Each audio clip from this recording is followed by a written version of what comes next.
na inaako sa ako tumanggap ng maleta. O ito na, tama, tumanggap ako ng maleta. So i-reveal ko kung ano yung laman. O ito yung press con, mga kababayan, kanina. Ginawa po namin, para tapusin na po yung kasinungalingan sa maleta. Testimonies po na kung sino man. Tuloy po ang impeachment trial, ilalatag po ng Kamara. Ayan yung pangalawa. Ang hapon versus gabi na litrato kay Sandro Marcos sa Ilocos nung mag-deliver daw sila ng maleta.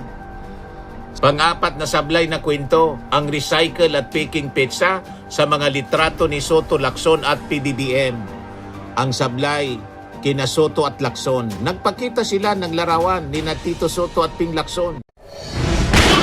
Nagbabagang mga balita at pagtalakay sa mga isyu ng lipunan. Bulsa, opinyon, banat at paglalantad sa katotohanan. Bulsa, what you see is what you get.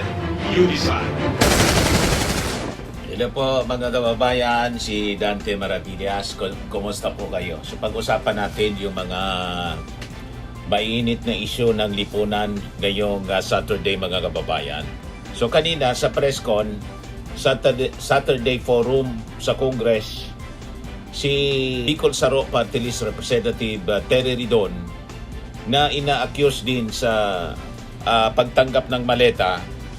Finally, tinuldukan na niya, mga kababayan, nag-maleta reveal. So, inamin na, para tapos na po yung issue, inamin na ni Terry Ridon, tumanggap siya ng maleta, mga kababayan. Gusto ko niya tapusin na itong issue ito, na inaako sa ako tumanggap ng maleta. O ito na, tama, tumanggap ako ng maleta. So, i-reveal ko kung ano yung laman. O ito yung press con, mga kababayan, kanina.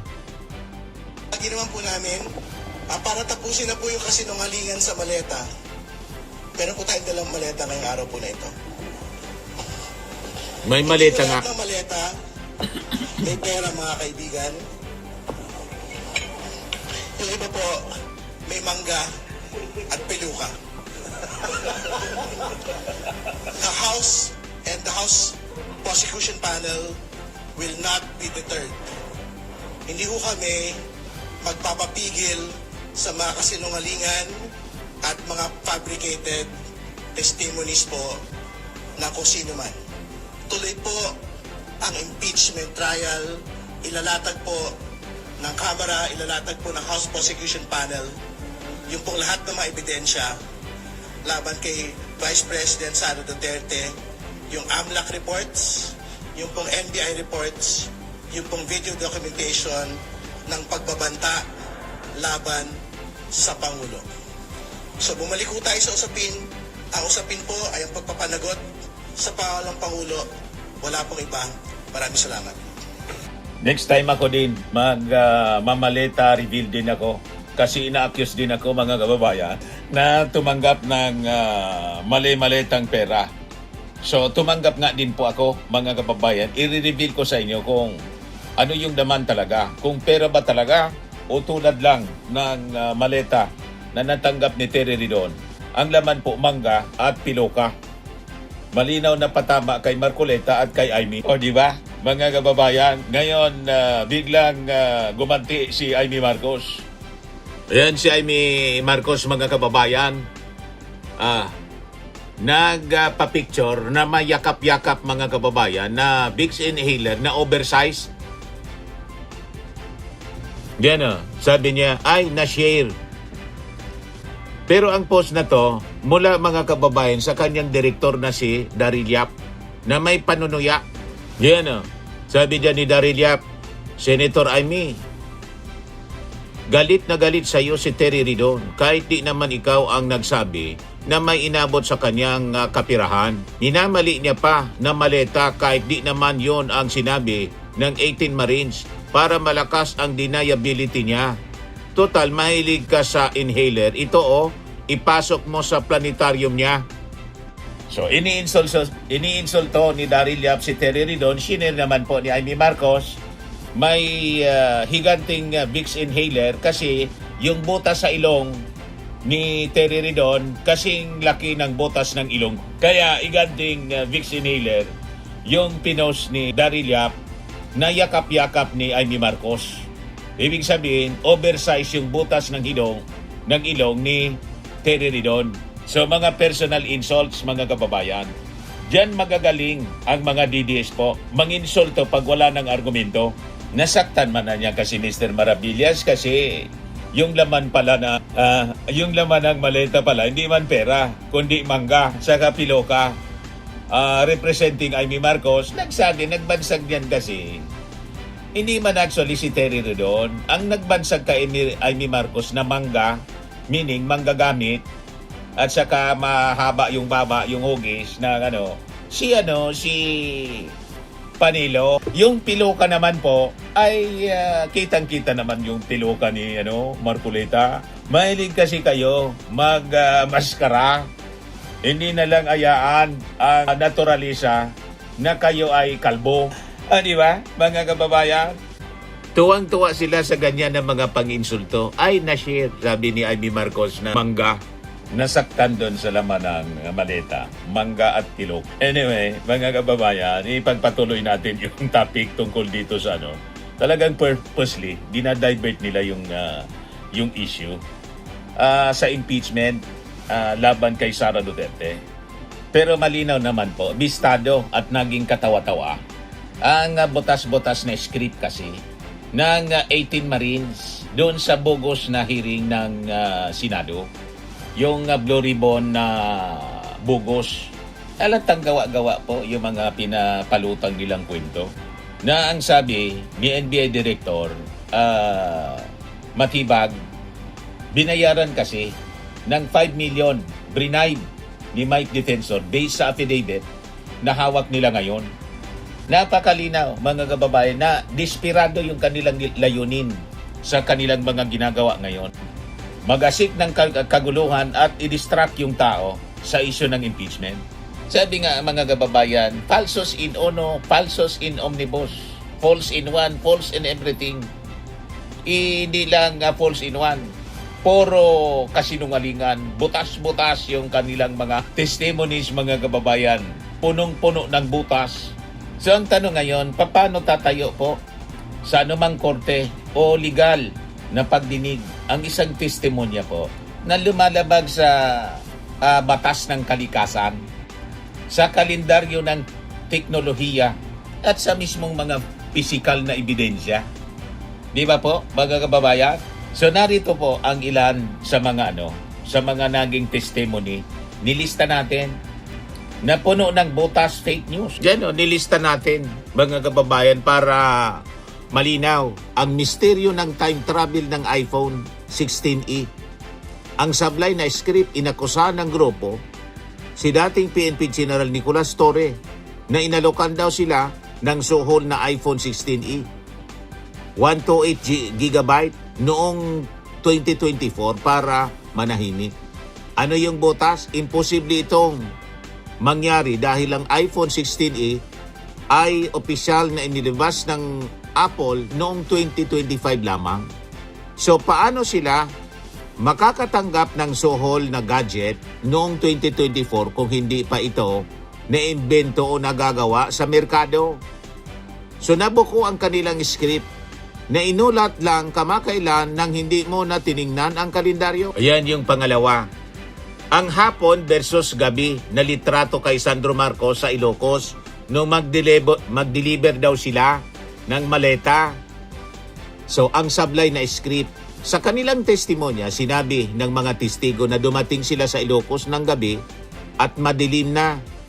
At umalis din sila doon ng madaling araw matapos i-deliver ang pera kay Representative Sandro Marcos. Ano yung butas? Di lang patunay ng kanilang pagpunta, nagpakita ang grupo ng litrato. Ang laking sablay, ang mismong litratong pinakita nila ay kuha sa maliwanag na hapon. Kung gabi sila dumating at madaling araw umalis, paano sila nagkaroon ng litrato sa tirik na araw?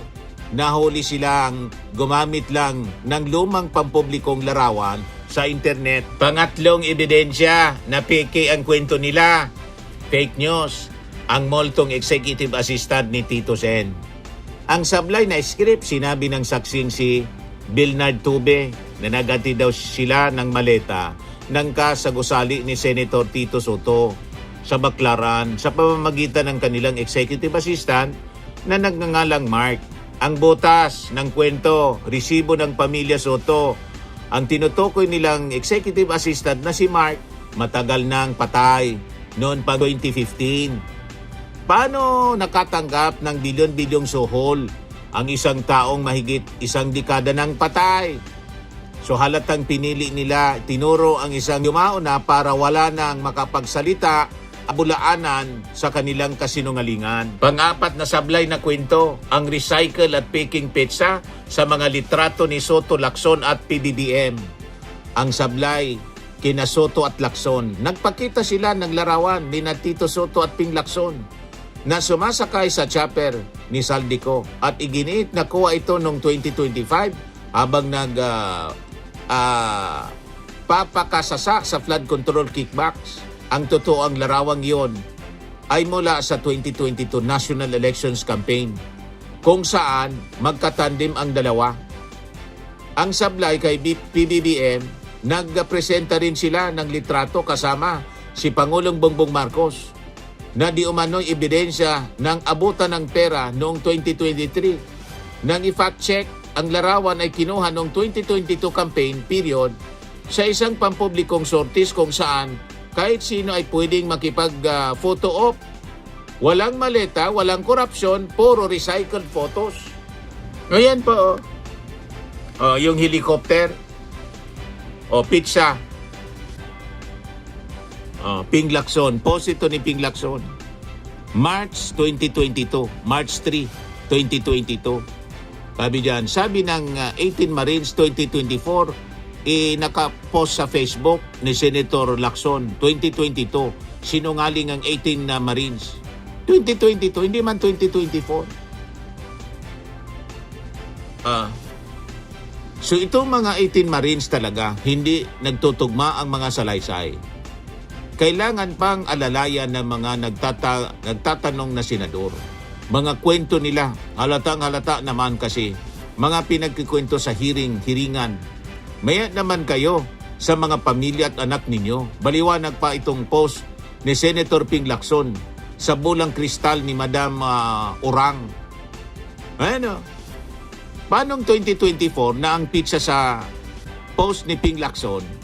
March 3, 2022, campaign sorties. Ito sila. Yan ang helicopter. Ginagamit lang po yung Senado para sa black propaganda.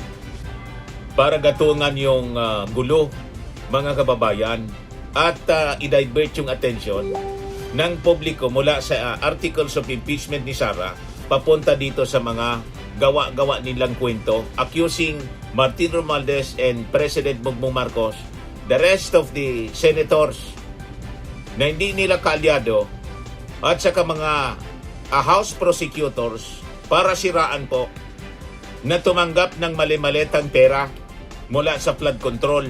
Palpak lahat yung kwento nila. Panglimang ebidensya na talagang mga sinungaling sila, ang imposibleng delivery kay Laila de Lima sa loob ng tiitan. Ang sablay na script ipinasok din sa kwento si dating Senadora Laila de Lima na madalas daw nilang makitang pumupunta sa opisina ni Saldico at umaalis na may bitbit na mga paper bag ng pera. Ang botas, sa panahong sinasabi ng mga testigo na nakikita nilang palakad-lakad si de Lima, siya ay maigpit na nakakulong sa PNP Detention Center sa Camp Crame at walang pribilehiyong lumabas. Mismong ang kanilang abogado na si Attorney Levi Baligod ay napilitang umamin sa media na nagkamali lang at nalito sila sa pagsama sa pangalan ni de Lima sa affidavit matapos silang sampaan ng cyber libel. Ito pa, pang-anim, ang imposibleng 60 million over the counter money changer split. Ang sablay na script, sabi ng mga ex-Marines, nagpapalit daw sila ng 60 million pesos na cash sa isang ordinaryong money changer ng minsanan. Bakit imposible sa batas sa ilalim ng napakaigpit na batas ng Anti-Money Laundering Act or AMLA ng Pilipinas, ang anumang transaksyon na lampas sa 500,000 ay automatikong covered transaction na kailangang i-report sa gobyerno. Walang lehitimong money changer ang may ganong kalaking pisikal na foreign currency o piso sa counter at lalong walang magpapalit ng 60 million to dollar nang walang ID, pirma at AMLA verification, kundi ay diretso silang makukulong. O ito pa, pang-pito, ang palusot na nawala ang telepono kaya walang larawan. Ang sablay na script nang tanungin ng mga senador kung bakit puro downloaded at recycled photos lang ang hawak nila at walang aktual na snapshot ng mismong operasyon ng mga maleta. Ito ang kanilang naging dahilan. Bakit hindi ka panipaniwala? Katwiran ng grupo na wala, nasira o tinago na raw nila ang kanilang mga lumang cellphones kaya walang natirang ebidensya. Napakababaw na palusot para sa mga taong nag-akusa ng 800 billion corruption.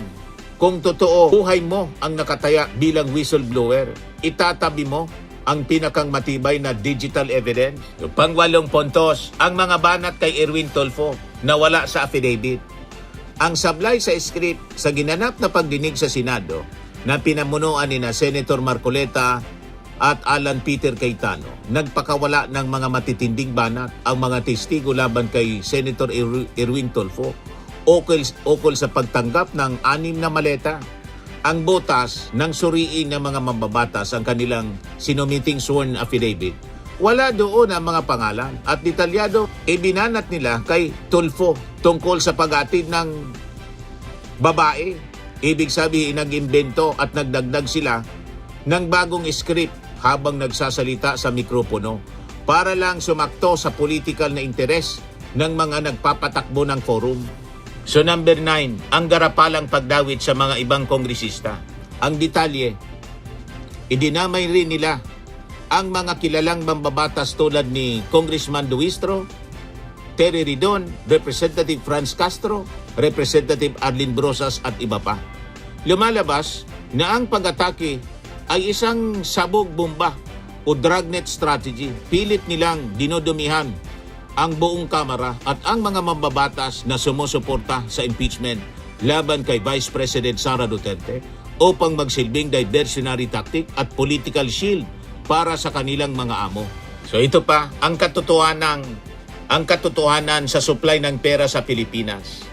Ang detalye, sinasabi nilang 890 billion ang kabuuang perang dinala nila sa mga maleta mula noong 2022.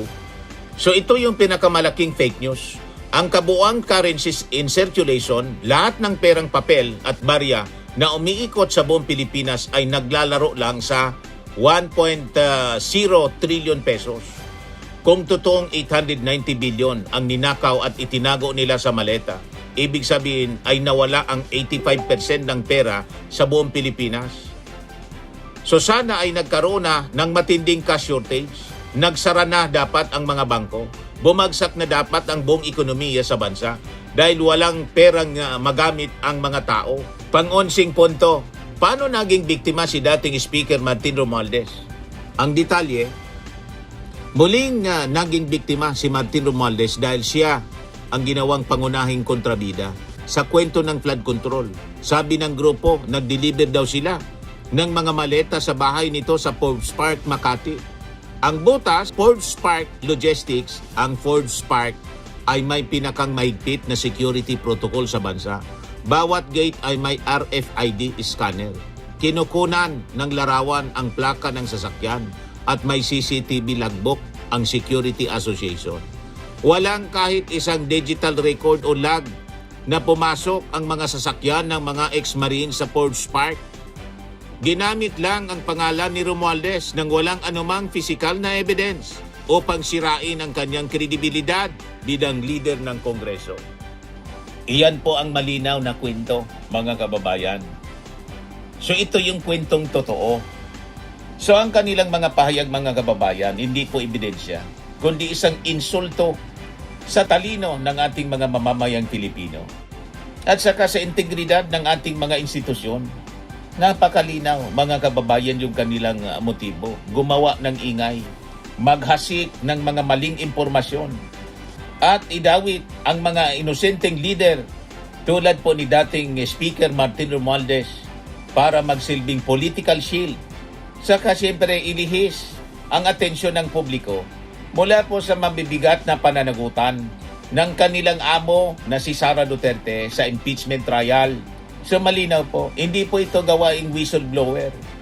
Ito po ay malinaw na isang bayad na sabotahe yung ginawa nila po na hiring-hiringan sa Kongreso, sa Senado. Framing and lifting cream, pinapahid po sa mga pulses in affected area. Mainam po sa paninigas ng mga kaso-kasuan.